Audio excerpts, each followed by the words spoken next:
미술사에서 가장 화려하고 또 극적인 두 시대를 딱 꼽아보라면요. 아마 바로크와 로코코가 아닐까 싶어요. 그런데 이 둘은 완전히 다른 이야기를 하고 있거든요. 하나는 권력의 예술, 다른 하나는 쾌락의 예술. 오늘 이 놀라운 변화의 여정을 저와 함께 떠나보시죠.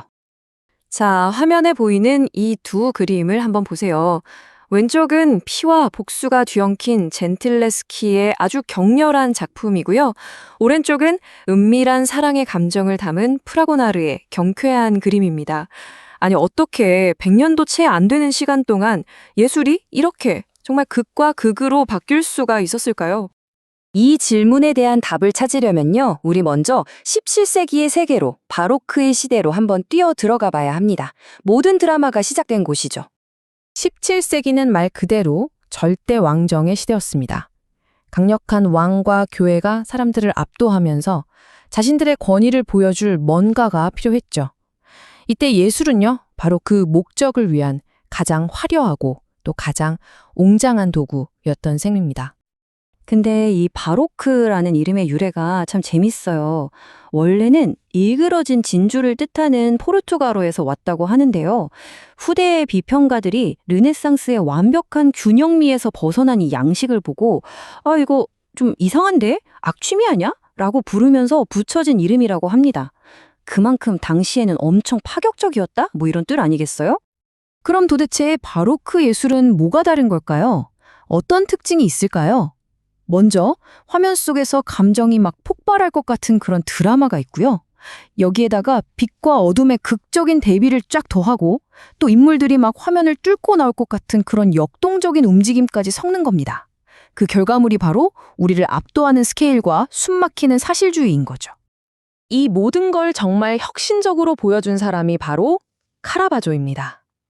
그는 테네브리즘, 그러니까 극단적인 명암 대비를 사용해서 이상적인 아름다움 대신에 날 것 그대로의 아주 충격적인 리얼리즘을 만들어냈어요. 성스러운 장면마저도 마치 지금 우리 눈앞에서 벌어지는 일처럼 생생하게 느끼게 만든 거죠. 조각계에는 베르니니가 있었습니다. 그는 차가운 대리석 안에 인간이 느낄 수 있는 가장 격렬한 감정의 순간, 특히 그 종교적 황홀경의 절정을 그대로 포착해냈어요. 그의 대표작 성테레사의 밤열, 이걸 보면요. 와, 이건 그냥 돌이 아니에요. 살아 숨쉬는 감정이 폭발하는 것 같은 그런 느낌을 받게 됩니다. 그리고 루벤스. 이 사람의 그림은요. 그냥 에너지 덩어리 그 자체라고 할 수 있어요. 그의 캔버스는 소용돌이 치는 생명력과 움직임으로 그냥 가득 차 있거든요. 여러 대가들의 장점을 쫙 흡수해서 그 누구보다도 역동적이고 화려한 자기만의 스타일을 폭발시킨 화가입니다. 하지만 예술이라는 게 뭐 그냥 혼자 동떨어져서 존재하는 건 아니잖아요. 17세기가 저물고 18세기가 시작되면서 사회에 아주 큰 변화의 바람이 불어오기 시작했고요. 이건 곧 새로운 예술의 등장을 알리는 신호탄이었습니다. 자, 이 흐름이 바로 그 변화의 핵심을 딱 보여주는데요. 17세기 예술의 중심지는 당연히 왕의 궁전과 교회였죠. 그런데 1715년 그 유명한 태양왕 루이 14세가 사망하면서 모든 게 바뀝니다.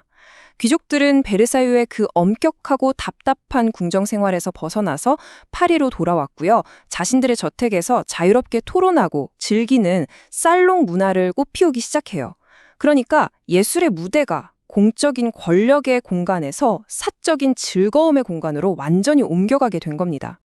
그리고 바로 이 사회 변화 속에서 태어난 예술이 바로 로코코입니다. 세련되고 우아한 프랑스 살롱을 위해 만들어진 예술이었죠. 18세기가 되면서 프랑스 귀족 사회는요, 더 이상 막 거대한 권력을 과시하는 데만 목매지 않았어요. 대신에 그들은 세련미, 여유, 그리고 즐거움을 추구하는 걸 훨씬 중요하게 생각했습니다. 로코코 예술은 바로 이 시대 정신을 완벽하게 담아내고 있죠. 로코코는 우아하고 화려하면서도 아주 경쾌한 장식 스타일을 말해요. 바로크의 그 무겁고 웅장한 느낌과는 정말 정반대라고 할 수 있죠. 이건 친밀함과 환상, 그리고 감각적인 즐거움의 예술이었습니다. 로코코의 세계는 어떤 모습일까요? 일단 색깔부터가 밝고 부드러운 파스텔 톤으로 가득하고요. 주제도 심각한 역사 이야기 대신 사랑이나 유희 같은 걸 다룹니다. 모든 게 정교하고 화려한 S자 곡선으로 부드럽게 흘러가죠. 무엇보다 귀족들의 한가롭고 즐거운 시간에 초점을 맞춰요. 어떠세요? 바로크랑은 추구하는 것부터가 완전 다르다는 게 확 느껴지시죠? 이 로코코의 문을 활짝 연 화가가 바로 앙투안 와토인데요. 그는 페트 갈랑트라는 새로운 장르를 만들어냈어요. 귀족들의 우아한 연애를 그린 그림이죠. 그의 작품 속 인물들은 꿈꾸는 것처럼 낭만적인데, 근데 신기하게도 어딘가 모르게 살짝 씁쓸한 그런 우수가 느껴지는 게 또 와토 그림의 특징이에요. 프랑스와 부셰는 루이 15세의 연인이었던 마담 퐁파두르, 아주 강력한 후원자였죠. 이 마담 퐁파두르 같은 사람들의 취향을 정말 완벽하게 저격한 화가였습니다. 그의 그림은 신화나 목가적인 풍경을 배경으로 아주 장식적이면서도 감각적인 환상의 세계를 보여줍니다. 그리고 마지막으로 장 오노레 프라고나르. 이 화가야말로 로코코 정신의 결정체라고 할 수 있습니다. 그의 대표작 그네를 한번 보세요. 나이든 남편이 밀어주는 그네를 타는 젊은 부인, 그리고 숲속에 숨어서 그녀를 훔쳐보는 젊은 연인의 모습. 아, 정말 로코코 특유의 유의적이면서도 은밀하고 경쾌한 분위기를 완벽하게 담아냈죠. 자, 그럼 이제부터는 이 두 가지 스타일을 딱 놓고 뭐가 어떻게 다른지 한눈에 아주 명확하게 정리해 드릴게요. 두 스타일을 가장 간단하게 요약해 볼까요? 바로크는 궁전의 예술, 그리고 로코코는 살롱의 예술. 바로크가 힘과 드라마를 쫓았다면 로코코는 즐거움과 친밀함을 원했죠. 색깔은 어둡고 강렬한 데서 밝고 부드러운 파스텔 톤으로, 스케일은 거대하고 공적인 것에서 우아하고 사적인 걸로, 정말 모든 게 정반대죠? 만약에 좀 더 자세한 비교가 필요하시다면 이 표 하나만 기억하시면 됩니다. 거의 치트키 수준이죠. 주제부터 분위기, 색상, 규모, 배경까지 두 시대의 차이점이 한눈에 싹 들어오잖아요. 앞으로 이 표 하나만 기억하셔도 바로크와 로코코 쉽게 구분하실 수 있을 겁니다. 결국 이 모든 변화를 쭉 따라와 보면요, 우리가 한 가지 중요한 사실을 깨닫게 돼요. 바로 예술은 그 시대를 비추는 거울이라는 거죠. 그러니까 바로크에서 로코코로의 이 여정은요, 단순히 그림 스타일이 변했다, 이런 차원이 아닌 거예요. 그것은 예술의 무대가 궁전의 공적인 웅장함에서 살롱의 사적인 친밀함으로 옮겨간 사회 변화의 이야기 그 자체였던 겁니다. 네, 딱 이 말이죠. 예술은 그것을 창조한 사회를 비추는 거울이다.